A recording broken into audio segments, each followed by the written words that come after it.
Maybe we should say more about what models are. They're not just visual. They're not just auditory. I mean, what are the constraints on what a model can be? Or Yeah, it's in a sense actually a fairly sloppy term because it can refer to a huge range of things.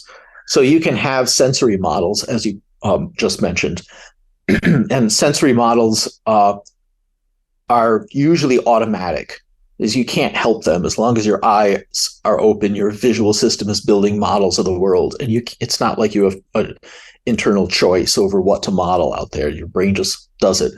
But you can also have models like,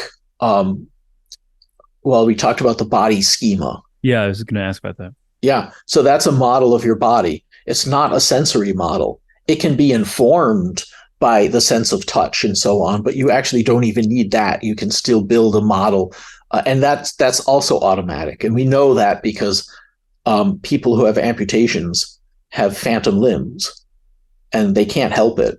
And the phantom limb is the brain building a model of the missing limb, and it's just there. And you're like, I wish that were not there. I wish I could, choose to make it go away because it itches. This is actually a big problem with phantom limbs. But your brain automatically builds that model of a thing, and the model is not terribly accurate. I mean, if you believe the model, the person with the phantom limb says, if that person,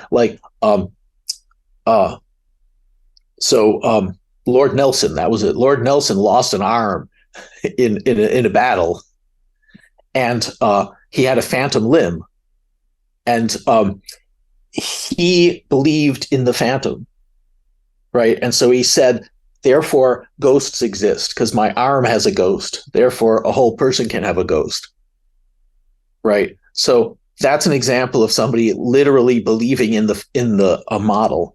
But the model, of course, is not accurate, especially in that case. It's a total fabrication. There's no actual limb there. The model created a depiction of something that isn't really true. But he literally believed it to be true. And he said, no, I have a ghost arm. Yeah. But models can stretch all the way up to the highest levels of cognitive models, where people do have voluntary control over what they're thinking and how they imagine things and so on. So there's quite a range of models. This kind of model that I'm talking about for the model that gives us our belief that we have a magic subjective experience, I think that one's more like the body schema. I think it's automatic. I think it's constructed by parts of the brain deep beneath higher cognition, and we have no cognitive control over it. Mm-hmm. You said that we only have rough ideas of the information going into the model of consciousness that cognition gets a hold of, but just to better see how this might look, do we have a fuller picture of the neural basis of the body schema? Yes and no. So the body schema, we know what parts of the brain control movement, and we know what parts of the brain take in sensory information from the arm, from touching the arm and from joint angles and so on. And somewhere in there, it's actually quite a large chunk of the cerebral cortex that encompasses those two things. Somewhere in there, the body schema is lurking.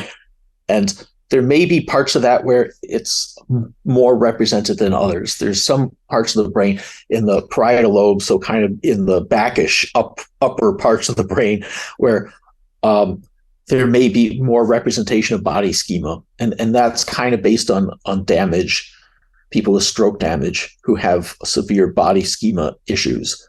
But it's probably a bit distributed. It's not 100% clear, despite now more than 100 years of research on the body schema.